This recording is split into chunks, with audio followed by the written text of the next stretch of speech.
Good afternoon. I can't tell you how excited I am to see this place packed with folks out in the hallway. This is amazing. Next year I'm asking for a bigger room. So in this session we're here to talk about advanced application and driver debugging. I'm George Holt. I'm a program manager on the Windows Debuggers and Tools team. Joining me today is Joe Ballantyne, a principal developer on the Windows Debuggers and Tools team. Hello. You may have noticed this stack of stuff we have with us today. And I think the first thing that I wanted to show you is all the connections that are up here is just power and network, nothing else. Now think about that as I move on to the next step. So today we're really here to show you what we've done to bring the power of the Windows debuggers into Visual Studio. Some of our colleagues have already talked about debugging Metro apps, and today we're going to focus on the unique capabilities and point of view of the Windows debuggers.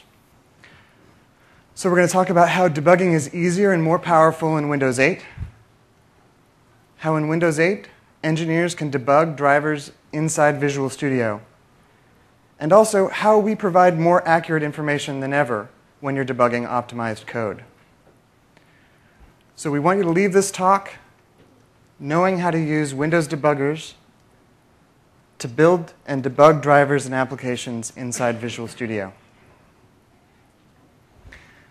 In the overview talks, we covered the device lifecycle, and in this particular talk, we'll be talking about the design and development phase. So while the debuggers inside Visual Studio work really well for an individual application, they don't really show what's going on at the operating system level. In fact, our team internally often refers to our product as a system debugger or an operating system debugger. There are a lot of support engineers, software, and driver developers that need the kind of information that only debugging tools for Windows can show you. The deep and detailed information you need to understand the exact state of an application or an operating system. So in Windows 8, we really wanted to make these capabilities easier for you guys to use. And to do that, we wanted to address a few issues. So one, our customers have been asking us for an integrated end-to-end driver development workflow. They've also been talking to us about how, for the Windows debuggers, a deep understanding of commands, and there are hundreds and hundreds of commands, how that is becoming an issue. And we're also reaching limits of the user experience to offer and show a lot of information in one spot. Because when you're debugging, really, you're just trying to absorb and understand what's going on. And we also know that a lot of developers work with more than one machine. So based on that feedback, first, we've brought the power of the Windows debuggers into Visual Studio. That lets us take full advantage of the richness and depth of the Visual Studio UI. And it also allows customers to stay in their development environment, the same environment where you build, the same environment where you code, you can do debugging. It also allows us to provide more help along the way.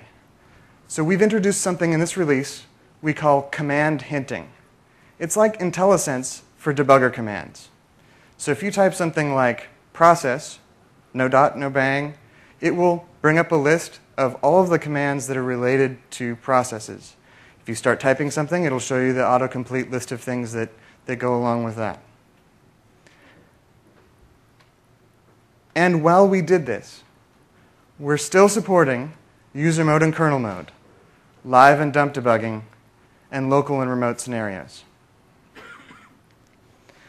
So we're going to start off with a quick demo showing something that you've never seen before, the Windows debugger inside Visual Studio. To set up the story a little bit, I'm sitting in my office, and I have a problem, and I happen to know that device and that driver belong to Joe. So I capture a crash dump, and I send it over to him. Okay, so I've got Visual Studio loaded up here, and I'm going to open that crash dump in VS. And this is a kernel crash dump. And to do that, you go to the File menu, go Open, and you say Crash Dump. And I'll open this up. And this is a kernel crash dump, so it's about, this particular file is about 250 megabytes. And it loads up. And here we are, and this was a bug check. And let's switch to this debugger immediate window. This is a new window that we've added to VS. And if you go to the top of this window, you'll notice that it says Microsoft Windows Debugger. And anybody who's used KD or WinDBG will recognize that this is not the VS debugger. This is the Windows debugger, but it's built into VS. So if you install the WDK on top of VS Ultimate, and all of you have that on your USB keys that you got with your device, you can do this. And not only that, but what we show you later, you can actually do with the machine that you got as well. So this is the Windows debugger. And now, so I'm going to go down here to the command line, because one of the things that everybody who uses the Windows debuggers knows and loves is the command line. And I'm going to type in some commands. So here's a bang command. And bingo. Oh.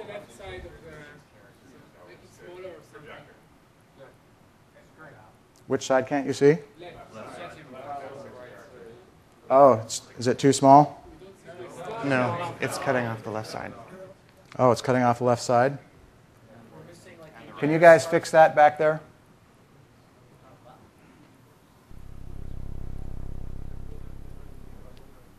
Just drag it off the full screen for now. Okay, I'm just going to not full screen it, and I'll move it over.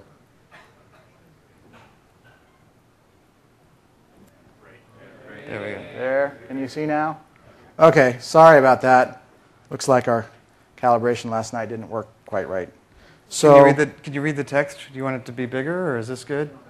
Okay.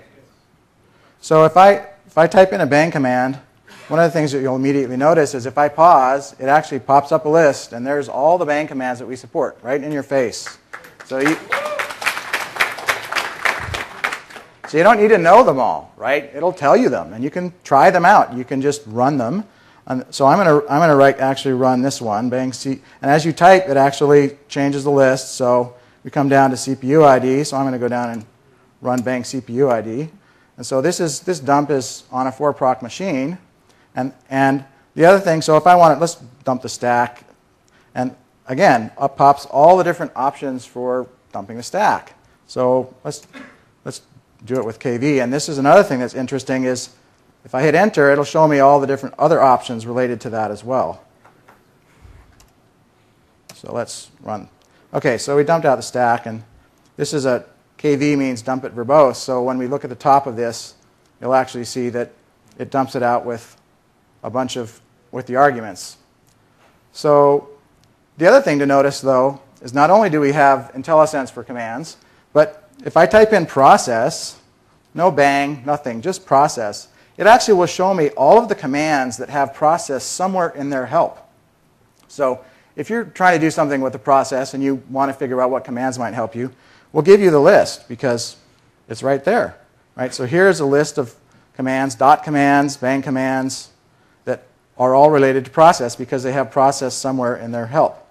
And the other thing that you can do is if you run like bang analyze and it pops up, let's say you want to know more about that. Suppose that just getting it in your face isn't enough. So you hit F1 and boom, it takes you straight to help for that particular command.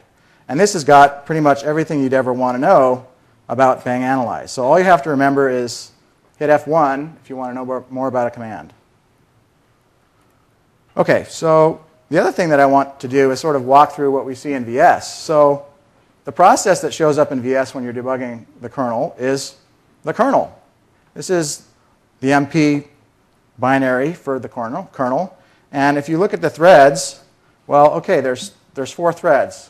The reason there's 4 threads is because the threads are actually processors. So what this is telling me is that I've got proc 0, proc 1, proc 2, and proc 3. And if I switch that, right, it'll show me what's on that particular processor. The call stack changes, the register, everything changes. So let's go back to thread 1, which is where we actually had the crash.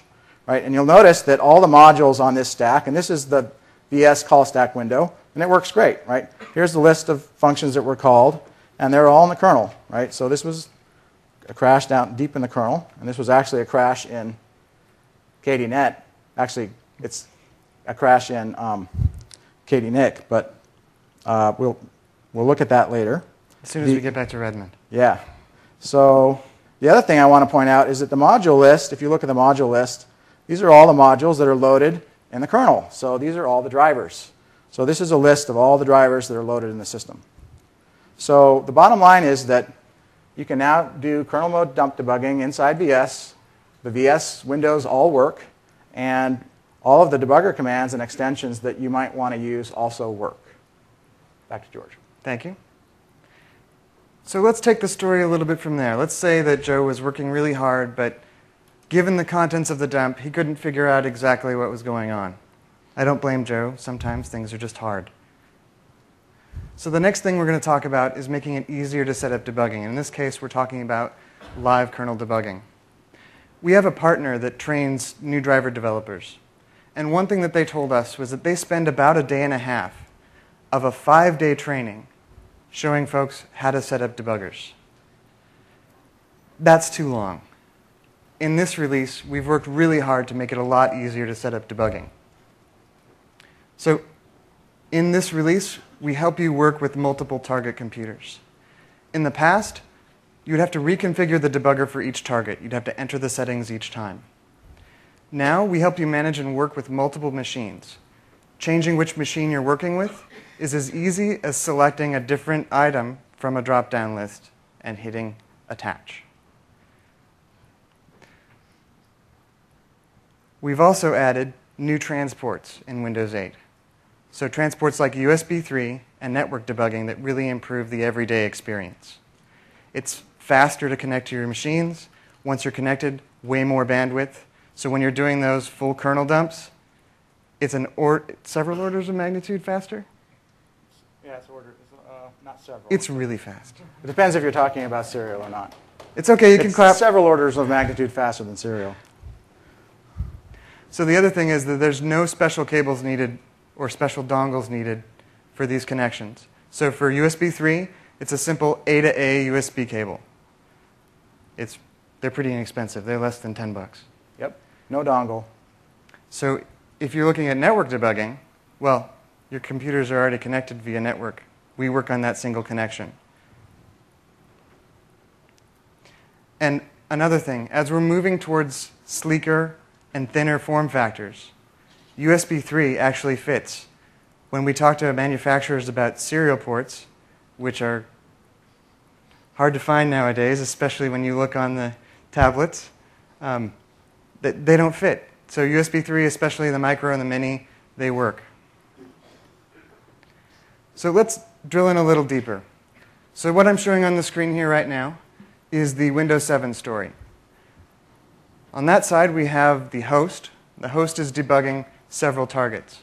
We have Ethernet connections, and we also have the solid lines representing the dedicated debugger connections, whether that's serial, 1394, or USB. Moving into Windows 8, you'll notice that those dedicated debugger connections are gone. And there's another little bubble here.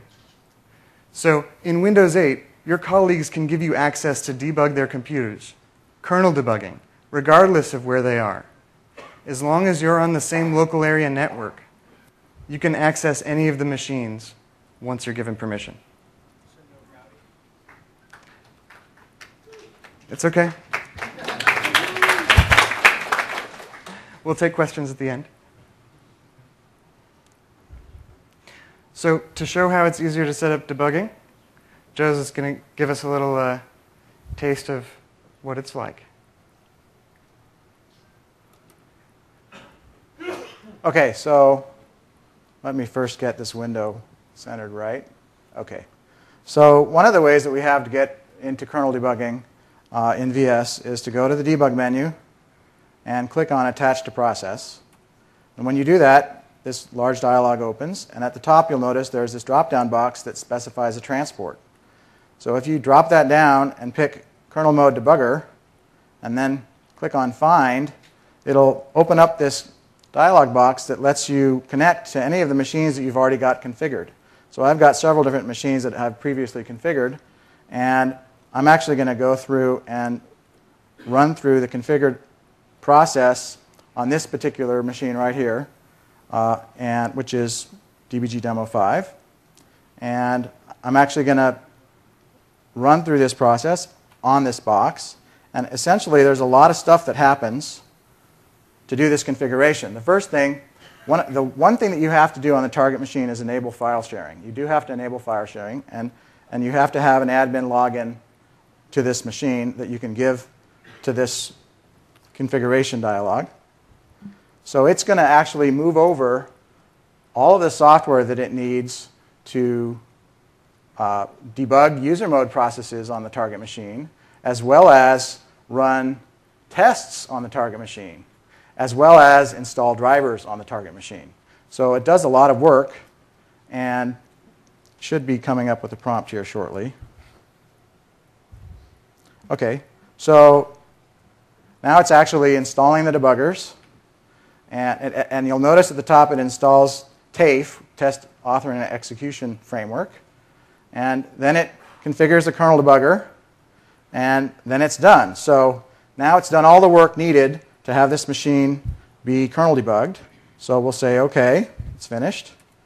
And now we're going to actually connect to it. So let's say OK on the prior dialog. And we click on Attach, which means let's connect to this machine. And bingo, you notice it says, here's the normal Windows debugger again running. And we're connected to the target machine. And let's switch this to show you this particular box. It's this one, I believe. So this is the target machine will show up there on the right-hand side. So there's the target machine. And we've got the clock up on it. And we're connected to this machine. So let's actually break into it. And so here we go. We'll break into it. So now we're broken in. Time has stopped. And the clock is locked. And so let's set up the symbols, .sympath, SRV star. So this is a new sort of keyword that we have for symbol paths, which is easy to remember and does a lot of work for you. And we'd encourage everybody who wants to do kernel debugging to use this particular symbol path. All you have to do is type in serve star. And if you do that, then the debugger will expand that out to the public symbol file server location automatically. But wait, there's more. And it will also set it up with the cache so that all the files that get pulled down get cached locally on the machine. And this makes it much faster to use the debugger because once the file is pulled down, it doesn't have to go get it over the network. So let's reload these things. .reload. OK, so now we've got our symbols loaded. And now we can run commands. So let's see what this particular machine looks like. So this machine has got a couple processors. And let's look at what the sysinfo says about it. Machine ID. So this tells us it's a Dell machine. And it tells us the BIOS. Tells us all kinds of interesting stuff about this particular box. The other thing that's interesting is that this is all running over the network. So we're using network debugging on this particular machine, and it works great. The other thing that I want to point out is that the Samsung device that you guys have, we were very careful to make sure that the NIC that's in the hub, that's in the dock for that Samsung, can be used for kernel debugging. So all of you can use your device, your tablet, to try this out and do kernel debugging over the network. And it should work great. Yeah. Here's a top tip, though. Don't undock it while you're doing kernel debugging. Yeah, that doesn't work real great. We've never had removable kernel debugger devices before. So that's something we may try and clean up a little bit before RTM. But it works great as long as you leave it plugged in, which is pretty easy to do. OK, so bottom line is that network kernel debugging works great, and you can do live debugging inside VS to any machine that supports that. Oh, I want my deck switch you back. Sorry. Not used to that. So what Joe just showed you was a live debugging scenario. So to take the story a little further, let's say we started with the dump debugging. We couldn't figure out what was going on with that. So we made some live connections and got a local repro, and now we have all the information we need to make the changes that we need to make. so this is naturally a great time to talk about the next step in the process. So for the first time in Windows 8, we have a complete end-to-end Visual Studio project story for driver developers. So as we automated the driver development process, this allowed us to do a lot of things. So a lot of manual error-prone processes that you used to have when you're taking these individual steps, turning on signing the driver correctly, getting it over to the other machine, not to mention getting debuggers set up in the first place. All of this stuff we can do for you. So for Windows 8, driver projects deploy freshly built drivers to your test computers. Windows debuggers are automatically configured. And as we showed before, it's easier to set up your target computers in the first place. So now we're actually going to show you driver development in Visual Studio. Okay, so to set this up, I'm going to actually switch this thing back over here. I'm going to actually make it so that we're watching Device Manager while we do this, because it's actually pretty illuminating to do so. So we'll go in here, open up Device Manager, and scroll down. Okay, so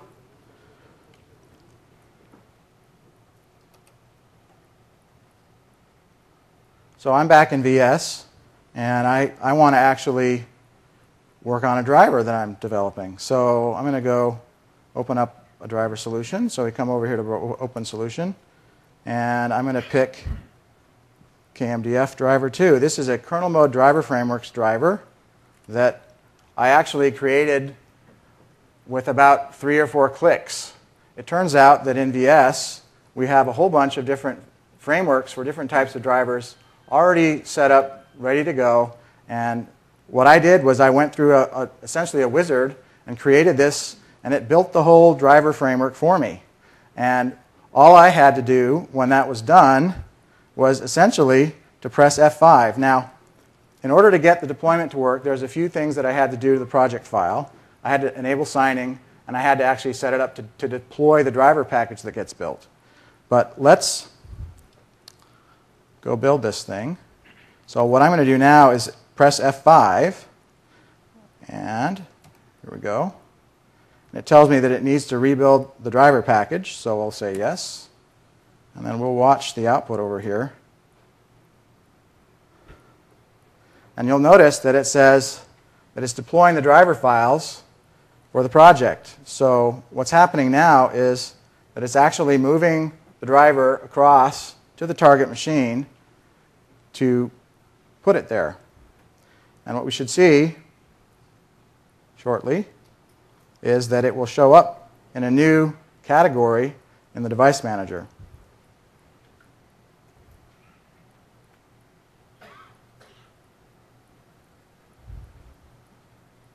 And once it's done deploying the drivers and installing them, it's actually going to run the kernel debugger and connect to the machine.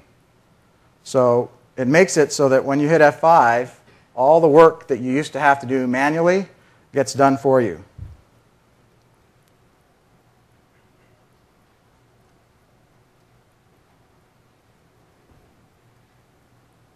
Well, it may connect or it may not.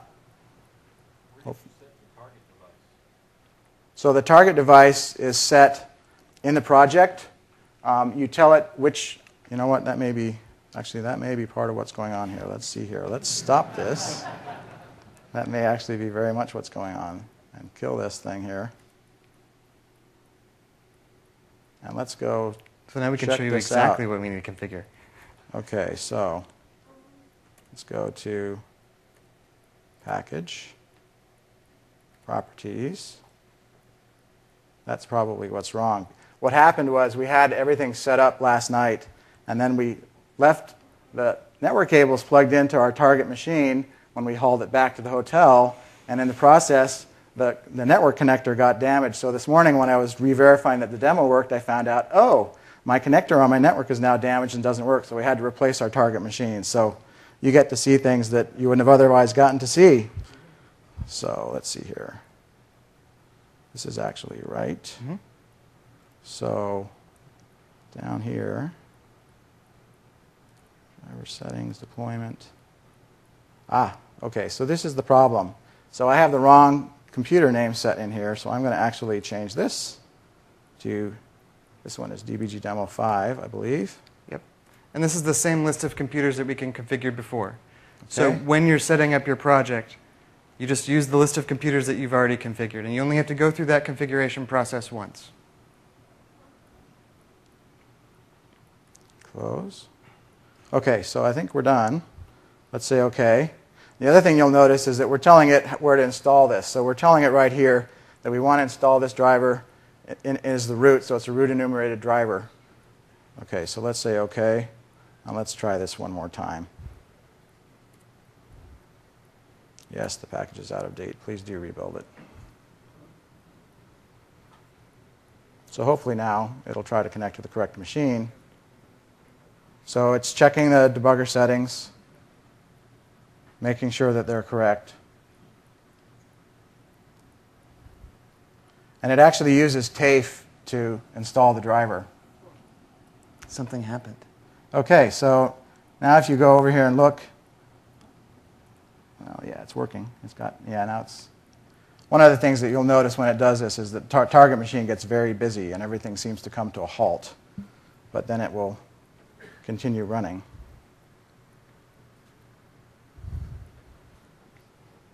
Just a quick reminder that this is the pre-release version. Okay, so now we're back, and oh, there's a samples category. There's a new driver over here under samples. So we've got our driver installed automatically on the target machine. And now the debugger is also running. Question is, will we see the debugger connection? So the debugger is now running over here, but it doesn't look like it's seeing the debugger. So let's see if we can get this. Did you change the machine on the project side as well? Yeah, maybe it didn't. That's probably the problem. Yep, there's another place we got to change the machine, which I didn't do. So anyway, we got the driver installed. Let's fix that one too. Live fixing. Stop debugging. And let's do this one more time. So, properties. Oops.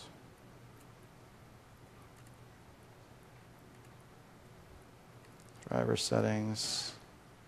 Deployment. Sure, that one's okay.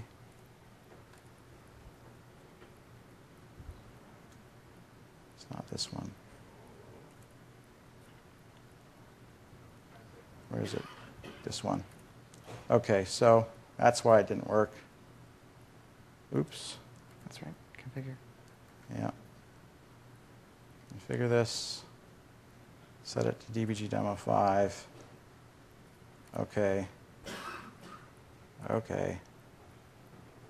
F5. Yes.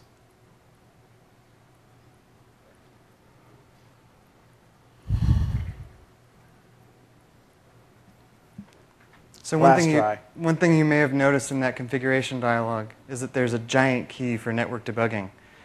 Because the signal is routable and anybody can connect to it, we want to make sure that it's really secure. So we set that for you. You can change it to, I love coffee if you want, but that long encrypted key is going to be really secure. Okay, so finally, it worked. We redeployed the driver, we connected to the machine, and now we can break into the machine. There we go. And we will set up our symbols.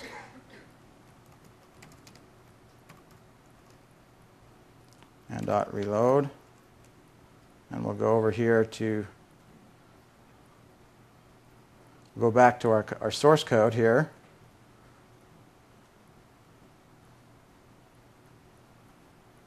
Okay. And I'm going to set some breakpoints on this driver because I want to actually sort of step through it as it's going. Let's check this thing out. Let's see here. What do we got here? Let's check if the breakpoints are already set. BL. Okay, it looks like they are enabled. So let's do this. So in order to get the breakpoints to hit, we're going to actually disable the driver and then re-enable it. So let's go over here to samples. Disable this. Device. Disable. Yes, I do. And then we're going to break in and make sure that our breakpoints are reasonable. Let's go back and check them. PL. Okay, so it shows us that we have 2 breakpoints set, but they're not actually currently loaded. So we'll let it run now, and we'll hit enable on this device, and we should hit our breakpoints. And those are the same breakpoints that you can set Enable. in the gutter of your code as well. So Okay. just like you would normally do in VS, click the red dot and... Yep. So here we are. We hit our driver entry routine, and we can simply step through it. And this is using network kernel debugging, and do the work that we want to do in our driver. And if I let it run, we'll hit the other breakpoint, which is the create routine, which I set a breakpoint on. And the other thing you'll notice is that we've got source level debugging inside VS. The stacks work, your locals work, everything that you would expect works just fine for doing kernel driver development inside VS.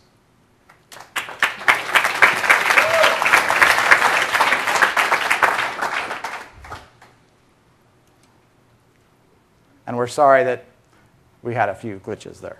We were doing it live. So the next thing that we want to talk about, now that we've finished the end-to-end driver workflow, is what we've done to give you guys more accurate information when you're debugging optimized code. And I think almost everybody prefers debug code. It's got way more information in it, but there are instances where you don't have that option. When your boss calls you at 2 a.m., something's wrong in the production server and it needs debugging, you're going to have retail optimized compiled code. So one of the things that we wanted to do for Windows 8 is to make sure that you guys could spend more time debugging optimized code as source and not as machine code. So now we show correct values even when they've been optimized into registers.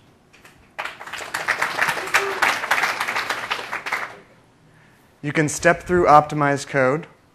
You can show source code for inline functions and set breakpoints on those inline functions. And with more and more code being optimized, we wanted to make sure this is something that was easy for you guys to do. So what we're going to show you right now is a demo. And the first thing that we're going to show you is the Windows 7 scenario. Yeah, so here we are, and I'm going to open up a solution. Which one is it? Oops, yeah, I got to switch it. So I'm in VS again, and I'm going to open a solution. And this solution is actually a user mode program, a very simple user mode program that we wrote just for the purpose of demonstrating this. Yep. And real quick, let's show where in the project they can set the Windows debugger. okay. So if you want to on user, so the bottom line is that when you use VS to develop user mode code, by default it's set to use its own debuggers. With VS, you can actually now select whether you want to use the VS debugger or whether you want to use the Windows debuggers. And you can control that inside the project by doing properties, debugging, and there's this drop-down box here in the debugging dialog that lets you choose which debugger you want to use. And if you want to use our debugger, you've got to set it to debugging tools for Windows, which isn't completely intuitive. If you think that local Windows debugger is going to do it, no, it won't. That's the VS debugger. But debugging tools for Windows is the one that runs the Windows debugger. So we're going to set it to that. And we're going to now run this. Yeah, that's the only special thing that we did. This is just a normal project. Yeah. So we'll hit run. And we'll check out where we are. Okay, so we hit our main breakpoint. So now what we're going to do is I'm going to hit F11 to step into all of this code. So this is a very simple routine. Now if you look, you'll notice that I've got a couple of variables in this routine that aren't showing up in the list of locals. This is the first problem that you hit when you're trying to debug optimized code, is that the compiler is smart, and it puts lots of the variables into registers.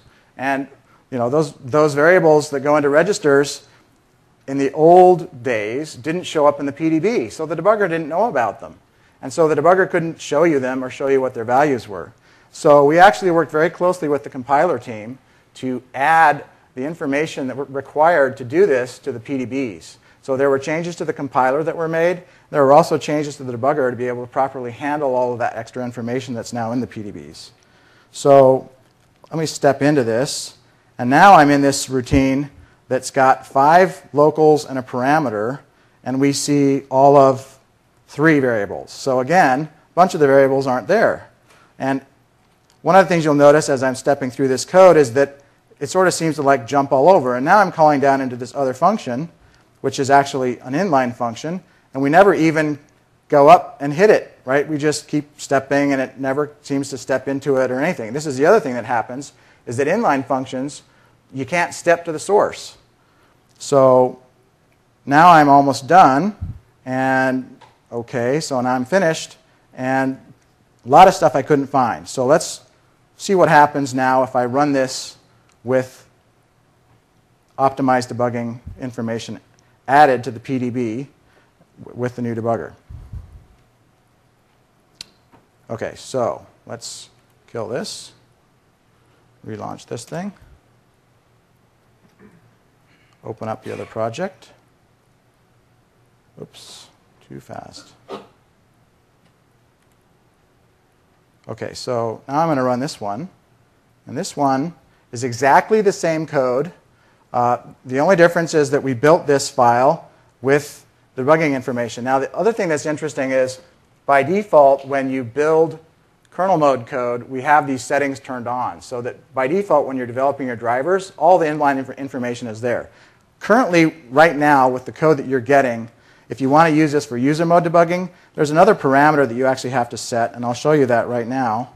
So if you go to the properties file of the project, and you go down to C++ command line, in order to make this work, you've got to add the extra /D2 capital Z I plus in order to make it work. And if you don't do that, it won't work, and you'll think, oh, those guys told me lies because it's not working. Well, that's why. So pre-release software. If you put this on, then it will all work. So we showed you the secret, and now we'll step through the code. So let's hit run.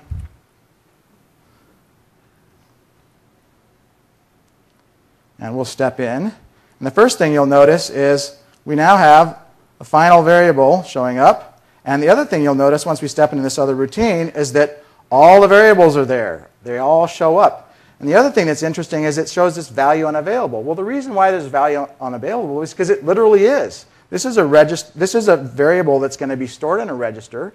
And at the point in time where we are in the program, that register isn't being used for that variable. So we actually are giving you the information that, okay, yeah, it's really true. This isn't there yet. So that's what that means. So as we step through the code, you'll see that the values start to get written, and they are all showing up as you would expect. And the other thing that happens is when I step into an inline function, that it actually goes up into the inline function, and you can see the code. And the other thing that we can do is if we go back to the immediate window and we say dump the stack, so let's dump the stack. So when you dump the stack in the Windows debugger with the debugger command lines, these inline functions show up with these lines for the return address and the args because there is no return address because the function's been inlined. So one of the things you'll notice if you're debugging a dump or something and it's got optimized code in it is you'll see these locations in the stack where it's got that. But the point is that now your stacks are correct. Right? We show you the full call stack, including all of the inline functions. So that's actually sometimes very useful and helpful. So let's keep going, stepping through this code. And we'll step back out. And again, you'll notice that it jumps around. There's nothing we can do about the fact that the cursor jumps around because the compiler moves stuff, right? And it interleaves operations. And so it literally is executing these things in a different order than you might expect. We didn't make changes to the compiler to try and fix that because the goal of the compiler is to make the code run as fast as possible, right? And we didn't want to impact perf. So, yeah. And our goal is to show you the truth. So we're showing you exactly what's happening. OK, so bottom line is that optimized code debugging works very well. And you can see your variables, and you can step into your inline code, and it works great. And as a developer, I can say that it's a whole lot easier to debug with the new debuggers than it was before. You don't have to go walk through your assembly code, try and figure out exactly what the assembly is doing, figure out where your variables got pushed on the stack, and go find them on the stack. There's no more of that. It just shows you the value right in the window. Thank you.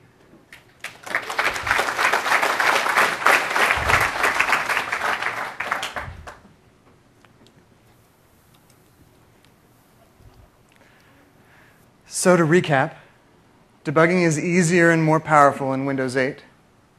We have an end-to-end driver development workflow in Visual Studio, and we show you more accurate information when you're debugging optimized code. There's some related sessions. One of ours is recorded online about kernel debugging and the new protocols and certification requirements. We also have a hands-on lab that we're sharing with the driver development folks. Well, they're sharing with us. And you can go out and check this all for yourself in real time, doing exactly what we showed you up here on stage. So for more information, you can check us out on dev.windows.com or come and talk to us at the hardware booth after the talk. So now we're going to switch to question mode. Oh, I forgot that I have to pick the question. How about in the middle there? Are the new PDBs readable by the old Visual Studio? Are the new PDBs readable by the old Visual Studio? So I believe that they are, but it won't actually use the new information. So it's not like you can't use the new PDBs with the older stuff. It's just that it doesn't know what to do with that information. Yes? Will the Microsoft public symbols have all of this information for Windows 8? So the question is, will the Microsoft public symbols have all of this information? So the answer is no, right? We're not going to put the locals information for all of Windows up on the public symbol server. So no, you can't actually see the locals for the kernel symbols, right? But you will see them for all of your code. In the front here? So WinDebug, will it have all these great features too? WinDebug will have some of these features. So when we're talking about the inline and optimized code stuff, it will show all of that. When we get into things that are specific to the UI, when you look at the command hinting, that's something that will only show up in Visual Studio. Obviously, end-to-end workflow, if you switch to a different tool, you're not in the end-to-end workflow anymore. So, to be clear, though, at least as far as network debugging and USB 3 Yes. debugging, those are all supported in WinDBG and KD. yes, in fact, what we showed you today in Visual Studio works for Serial, 1394, all of the transports that you're used to. Can you debug with Dev Studio 11 on Windows 8 XP? So repeat the question. Yeah, the question is basically how low do we go? Yeah, so the question is, can we debug XP SP3 with this new stuff? I don't. Well, okay, so first, yes, with caveats. Okay, so Yeah. first of all, network debugging is Windows 8 only. USB 3 debugging is Windows 8 only. At some point, we may choose to put it back to Windows 7. It will probably never go back any further than that. So those are Windows 8 features, and they're going to stay in Windows 8 at least for now. Yes. So that as far as using VS to debug the kernel with 1394 or with Serial or with the other transports that are supported in the older OSs, that will work. But and furthermore, if you build your driver so that it has the PDB information, that should work as well. But again, the public symbols don't have the locals information. Yes. And if you look at the attach experience in Visual Studio, that will work. As for the driver project experience, I think we'll leave that question for the next talk. In the front here? If you've got will the WinDBG running in Visual Studio still use all the legacy environmental variables and everything that you used to customize your initial experience, like symbol path? Oh, I'll take it. and all that? So the question is, will VS honor all of the legacy environment variables that used to get set? So the answer, I believe, is yes, because we're running the real engine and it checks all of that. So yes, it should. Okay, next question. There's one over here. Does KD extension work in this? Yes. KD extensions work in Visual Studio. All of the extensions that you're used to using work in Visual Studio. There's only one slight caveat. Anything that uses DML, the hyperlinks won't be active. In the back there? Will I be able to network debug boot drivers? I'll take that one. So the question is, will you be able to network debug boot drivers? And the answer is absolutely yes. Not only can you debug the boot drivers, but you can also debug WinLoad. And if you're using EFI, you can also debug Boot Manager. The only code that you can't debug with network debugging is the PCAT version of Boot Manager, and that was because we had some very severe size constraints and we couldn't get it to fit. In the middle there? So all these improvements are also available with 64-bit debug, or is it specific to 32-bit? It is. Oh, so the question is this specific to 64 or 32-bit debugging? We support all of the architectures where the WDK is available. So that's yes 64, yes 32. In the back? Are there any new transports targeted at virtual environments? So the question is, are there any new transports targeted at virtual environments? The answer is there are new transports there are new ways to debug VMs in Windows 8 that are not available prior to that. So there's a new thing called synthetic debugging that you can turn on for VMs in Windows 8 Hyper-V that essentially lets you use network debugging on the host machine. So as far as the host machine is concerned, it's talking network debugging to that VM. The way it's actually implemented is it's implemented inside the user mode code that lives in the root that emulates devices, and the hypervisor talks to it. But it does work. So there are new ways to do that. We're also considering adding support for the emulated NIC. It's not currently supported, so network debugging doesn't currently support the emulated NIC, but we are considering supporting that. And if we did support that, then you could use standard network debugging as well. So can I just follow up on that? For the synthetic Synthetic debugging? synthetic debugging, does that have to be, does the debugger client have to be running on the machine where the VM is running, or can that be remote? No, it does not have to be running on the machine. No, it does not. It can be anywhere. Is the network protocol routable, or is it single subnet?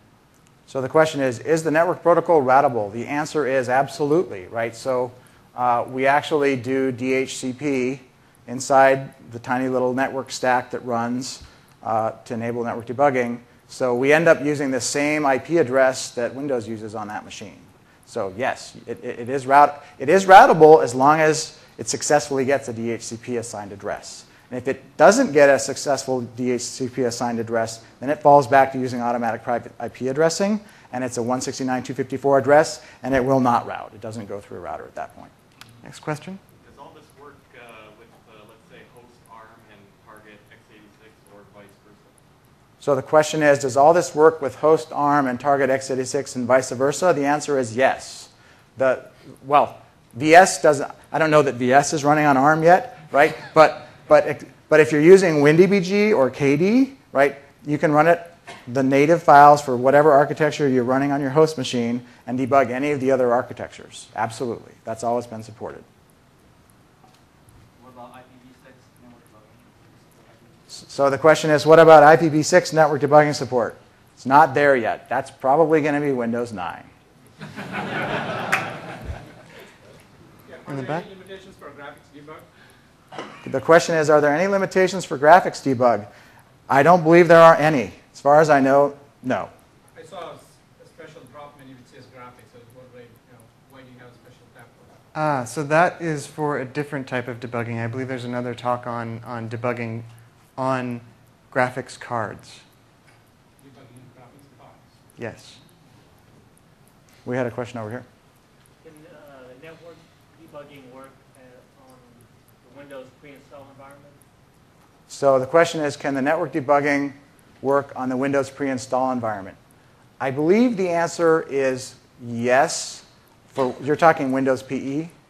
So I believe that we do ship those binaries with Windows PE. And so if you've got supported NIC, yes, it should work. Over here? Does Visual Studio without WDK include KD or DDB function? So I think the question was, does the WDK include WinDBG and KD and NTSD? No, not included WDK. Normal Visual Studio includes the function of the KD. I'm not sure I understand the question, sorry. The Visual Studio without WDK. Yes, Visual Studio without WDK, does it allow you to do kernel debugging? Yeah. No, the WDK is required. In fact, so there are a couple things you need to make this work. You have all of them. So Visual Studio Ultimate is on your USB key. So you need to install Ultimate and not the Express SKU. And in addition to that, you need to install the WDK. After that, you have everything you need. You'll see exactly what we saw up on the screen. And the other thing is you need to do it in that order. Visual Studio first, and then the WDK. Question? Is it correct that we do not need to boot with /debug to attach to a target machine? So we actually are booting with /debug. We're doing it for you. So the question was, do you have to boot with /debug in order to debug the target? Yeah, and the answer is absolutely yes. So what's happening when VS automatically configures the machine and configures the debugger settings, it's also flipping that switch. It's doing that all for you. But it does flip it, right? So if you go do bcdedit-debug off, right, of course it won't connect because you turned it off. So to configure it, you need to reboot the target system before you connect? We actually do the reboot for you. Yeah, so I don't know that you noticed it, but when it was configuring this target machine over there on the screen, the very first time you do this, so it's actually smart. What it does is the very first time you configure a machine, it will figure out if the debugger settings have changed. If they've changed, it will do the reboot for you so that they take effect. If the debugger settings are still the same, it's already been set, then it says, OK, I don't need to reboot it. So you've got a machine locked at a bug check, and you're... If you've got a machine locked at a bug check and you didn't turn on debugging, that's too late. If you want to... Oh, have some sympathy, man. Sorry. In the back there. So encouraging people to do kernel debugging in Visual Studio, does this say anything about the expected support lifetime for WinBag? So I can't comment about the support lifetime for WinDBG, but we are encouraging people to move forward. At this time, we are not sunsetting it. So for Windows 8, you will get WinDBG. WinDBG is nice and small, and people like that. It's also very fast. But is there any way to get WinDBG standalone, not as part of the... So in order to get WinDBG, today it's included in the WDK on your stick today. So when you install the standalone SDK, which is not available at this point, but it will be in the future, when you install the standalone SDK, you download like a teeny, like 200K little bootstrapper, and it will ask you, what are the things that you want to download?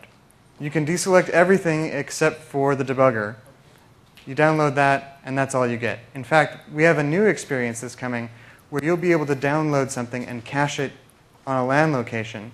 You run the bootstrapper again, and all it will ask you is, do you want me to install the debugger now?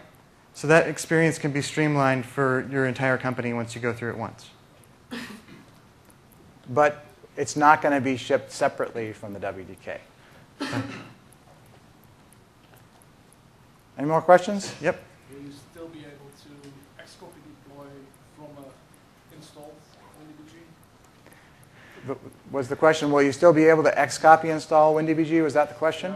So if I install it on one box and I So- install it on the server, So yes, we still internally do Xcopies installs of WinDBG. So once it's installed, if you want to Xcopy the installation, you can do that and it will work.